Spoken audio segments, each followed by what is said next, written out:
Seguimos adelante en este maravilloso estudio del libro de los Hechos. Estamos en el capítulo 9, versículos 32 al 43.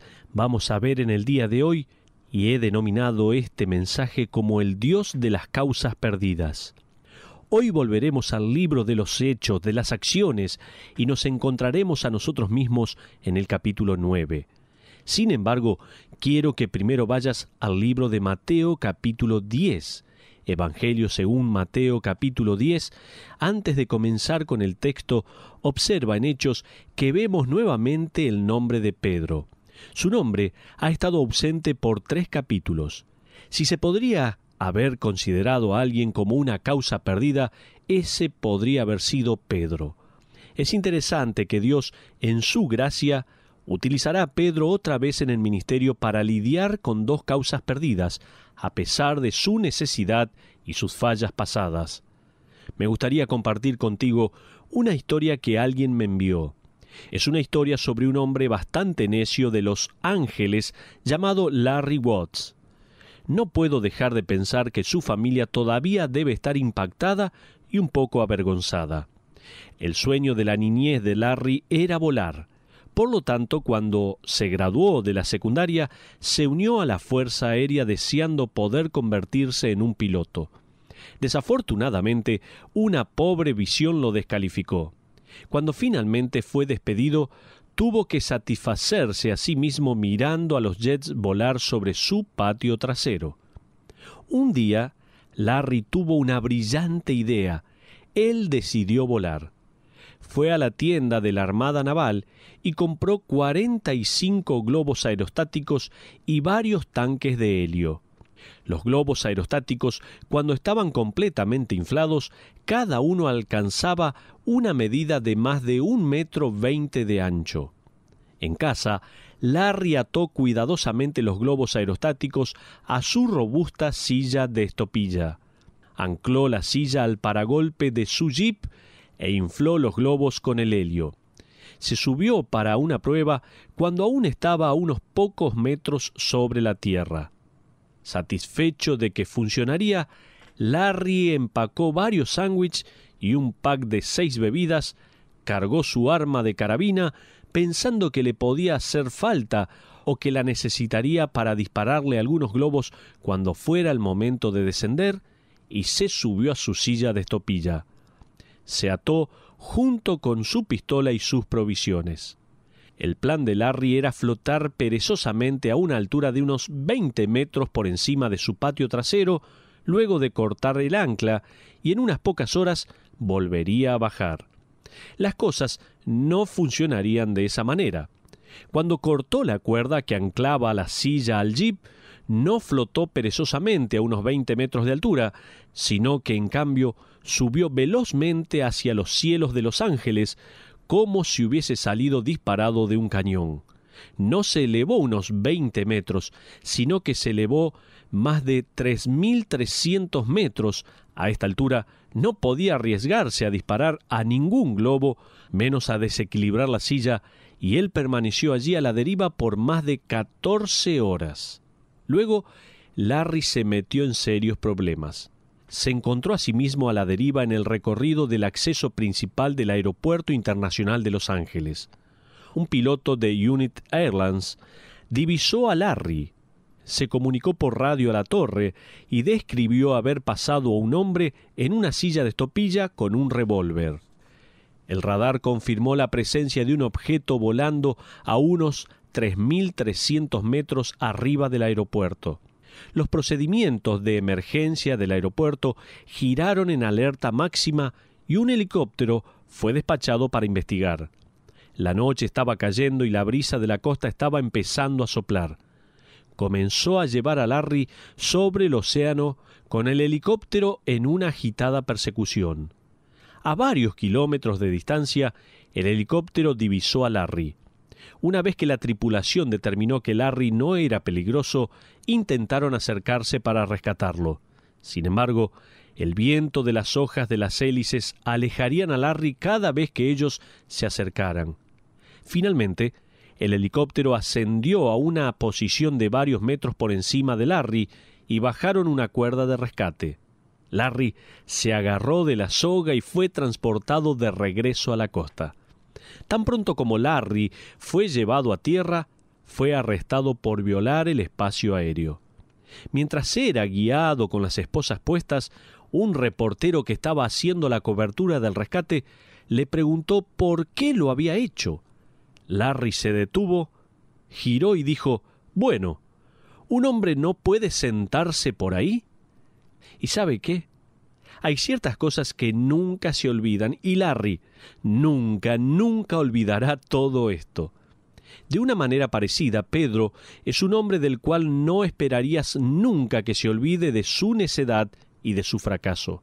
Aún así, como observaremos, él será utilizado en el ministerio por Dios para las causas perdidas.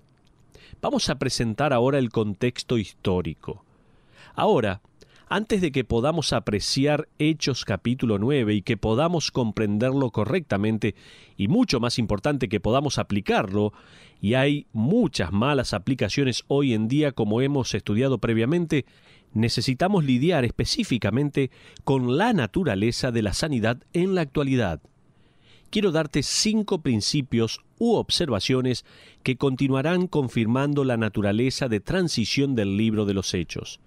Si no ves el libro de los Hechos como un puente desde el antiguo pacto y la nueva iglesia, o si ves el libro de los Hechos como algo que la iglesia debería estar aplicando en cada instancia de hoy, entonces estás en una gran confusión. Sí, también no ves la naturaleza de los dones apostólicos como temporales. Te verás frustrado al seguir a hombres que alegan tener esos dones en la actualidad. Por eso, permíteme darte los principios y veamos los pasajes. Primero, sanar personas y resucitar personas de entre los muertos eran dones apostólicos específicos. Toma nota. En primer lugar, sanar personas y resucitar personas de entre los muertos eran dones apostólicos específicos. Sanar personas y levantarlas de entre los muertos ocurrían en Hechos capítulo 9. Aquellos que alegan tener el don apostólico de la sanidad también deberían alegar el don apostólico de resucitar de entre los muertos. Jesucristo lo hizo, Pedro lo hizo, Pablo también lo hizo. Estos dones eran dones específicos y delegados a los apóstoles. Observa en Mateo capítulo 10, desde el versículo 5 al 7. Evangelio según San Mateo capítulo 10, desde el versículo 5 al 7, donde dice: «A estos 12 envió Jesús, y les dio instrucciones diciendo: por camino de gentiles no vayáis, y en ciudad de samaritanos no entréis, sino id antes a las ovejas perdidas de la casa de Israel. Y yendo, predicad diciendo: el reino de los cielos se ha acercado». Imagina cuán radical sería ese mensaje. Esto es nuevo. Es un cambio del judaísmo del antiguo pacto a mensajes sobre esta nueva salvación, este nuevo reino. Ellos tenían que probar que había un reino de los cielos a su alcance. Él les dio la habilidad. Observa el versículo 8. «Sanad enfermos, limpiad leprosos, resucitad muertos, echad fuera demonios, de gracia recibisteis, dad de gracia». Ahora, mira el versículo 9 y aplica este versículo en la actualidad. Dice la Biblia: «No os proveáis de oro ni plata, ni cobre en vuestros cintos». Recientemente leí sobre una cruzada en este país. Una de las personas que dirigía el edificio y los medios mencionó que el supuesto sanador dijo a aquellos de la audiencia que las primeras 10 personas que vinieran al frente con un cheque de $1,000 cada una, se les garantizaría una bendición de parte de Dios. Farsante.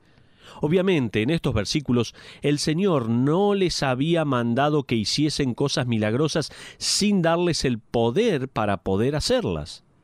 ¿Por qué era tan importante que el ministerio fuera acompañado por lo milagroso?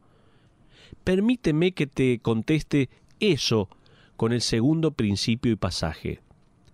Antes que las Escrituras fuesen escritas, estos dones sobrenaturales eran usados para probar que los apóstoles eran comisionados por Dios para revelar su nuevo plan de salvación para el mundo. Es largo este principio. Toma nota. En segundo lugar, antes que las Escrituras fuesen escritas, estos dones sobrenaturales eran usados para probar que los apóstoles eran comisionados por Dios para revelar su nuevo plan de salvación para el mundo. Miremos en Hebreos capítulo 2, versículo 3. Dice la Biblia, Hebreos 2:3. ¿Cómo escaparemos nosotros si descuidamos una salvación tan grande, la cual, habiendo sido anunciada primeramente por el Señor, nos fue confirmada por los que oyeron?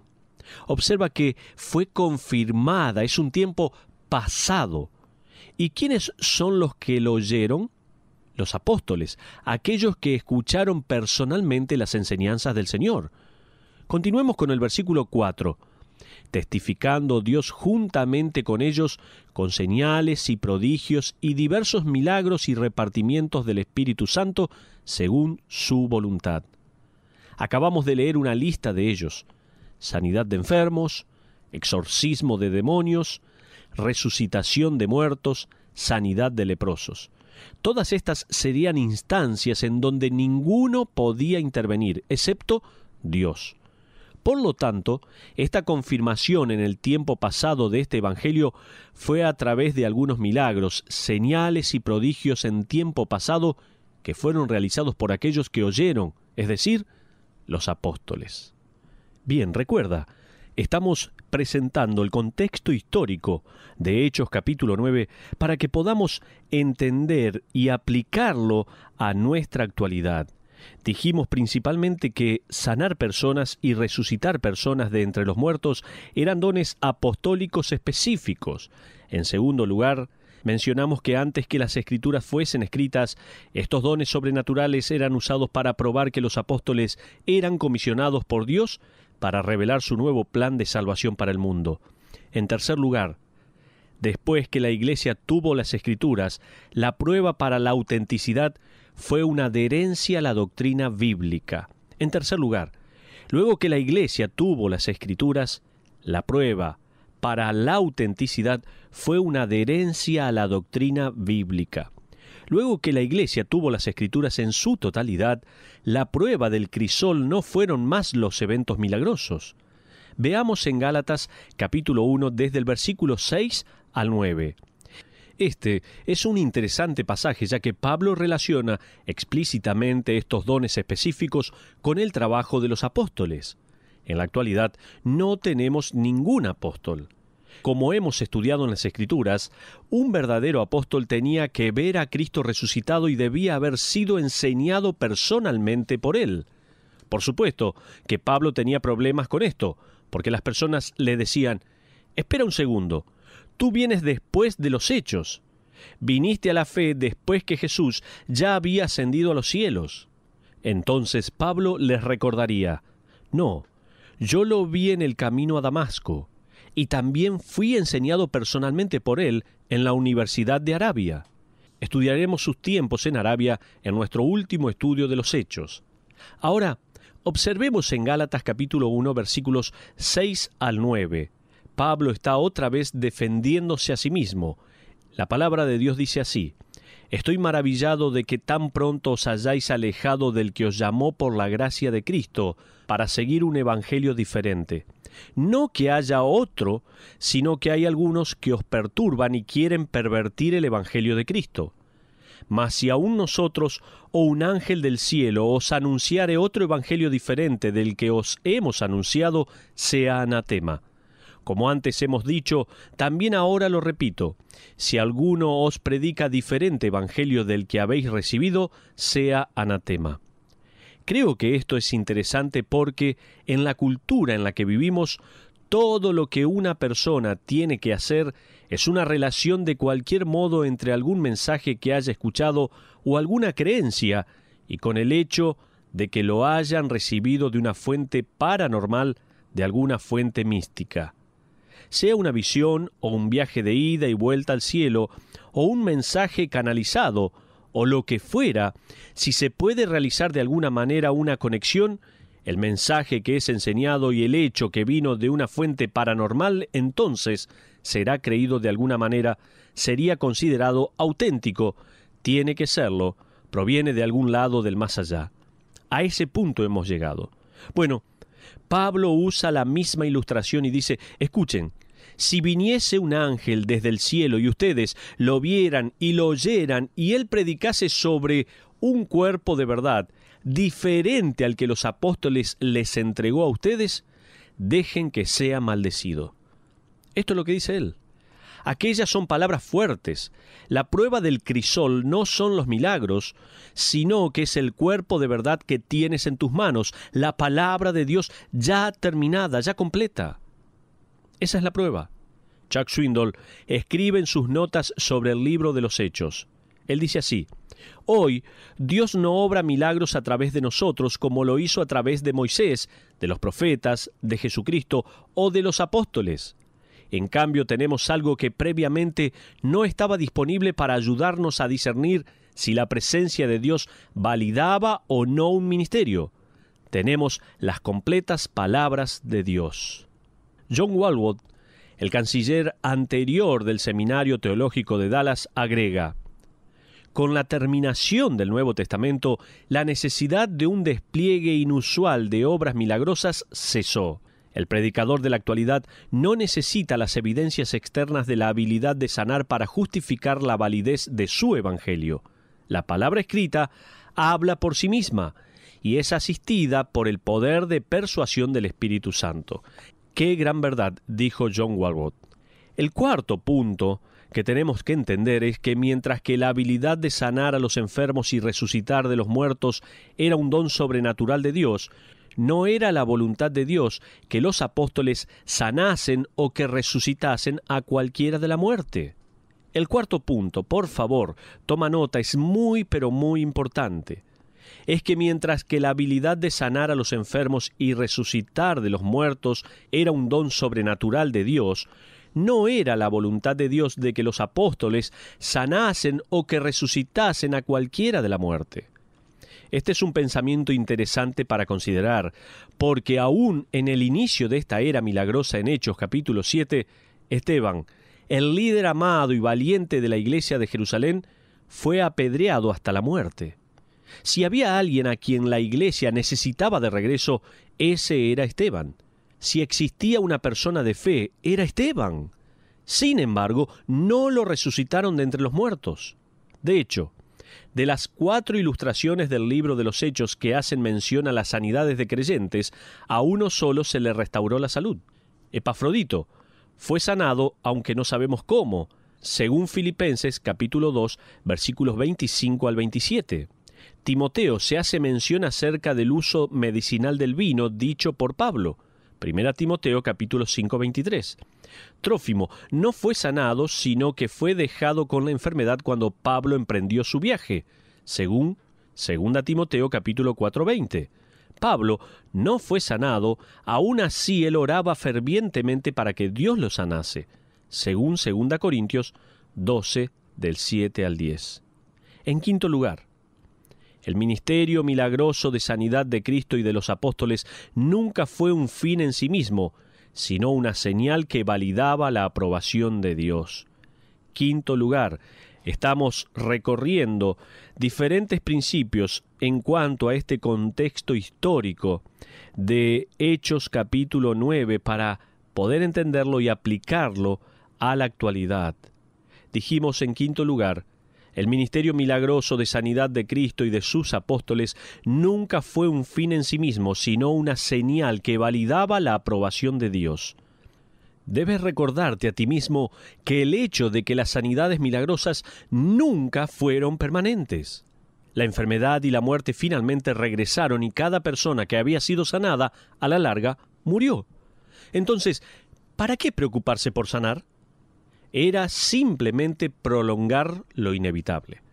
Miremos en Hechos capítulo 2, versículo 22, en donde se nos dice explícitamente por qué Jesucristo sanaba. Es un versículo muy interesante, por favor. Dice la palabra de Dios, Hechos 2, 22, varones israelitas, oíd estas palabras.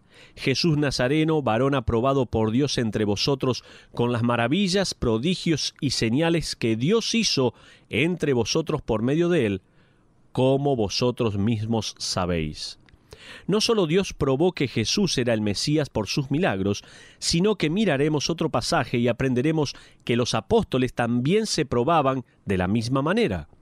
Observa 2 Corintios, capítulo 12, versículos 11 en su última parte y el versículo 12. 2 Corintios 12, 11 dice: Pablo se está defendiendo a sí mismo como un apóstol genuino y relacionando estos dones milagrosos con la tarea de apóstol. Dice la palabra de Dios: pues yo debía ser alabado por vosotros, porque en nada he sido menos que aquellos grandes apóstoles, aunque nada soy. Con todo, las señales de apóstol han sido hechas entre vosotros en toda paciencia por señales, prodigios y milagros. Si la sanidad hubiese sido el fin en sí misma, o si Jesucristo y los apóstoles sanaban sencillamente porque las personas estaban enfermas, así como oímos a las personas en la actualidad, entonces ellos eran terriblemente crueles. ¿Por qué?, te dirás. Porque no curaban a todos. No estaban curando a todas las personas. ¿Y cuántos enfermos había? Jesús y los apóstoles estaban rodeados de personas empobrecidas y enfermas. ¿Por qué no levantaron una carpa y llamaron a todos para que fuesen? ¿Por qué no caminaron entre los enfermos de aquellos días sanando a todos? ¿Por qué no sanaron a todas las colonias de leprosos? ¿Por qué no fueron a los cementerios y los vaciaron? Porque la enfermedad y la muerte son el resultado de la caída de la humanidad. Es el recordatorio irrefutable de que nuestra redención será más allá de la tierra, que ahora gime por un renacimiento. Liberar a la humanidad de la enfermedad y de la muerte sería cambiar las consecuencias del pecado. Sería disolver la necesidad de salud espiritual y la redención sería innecesaria. Por lo tanto, Jesús solo sanó a un hombre en el pozo de Siloé. Él sanó a unos pocos leprosos. Resucitó a solo 3 personas de entre los muertos, en vez de vaciar todos los cementerios y devolverles los muertos a las familias que sufrían. Había un propósito en lo que él y los apóstoles hicieron. Sus milagros de sanidad eran para una señal hacia las personas que Dios estaba instituyendo para una nueva era la cual llamamos la dispensación de la gracia.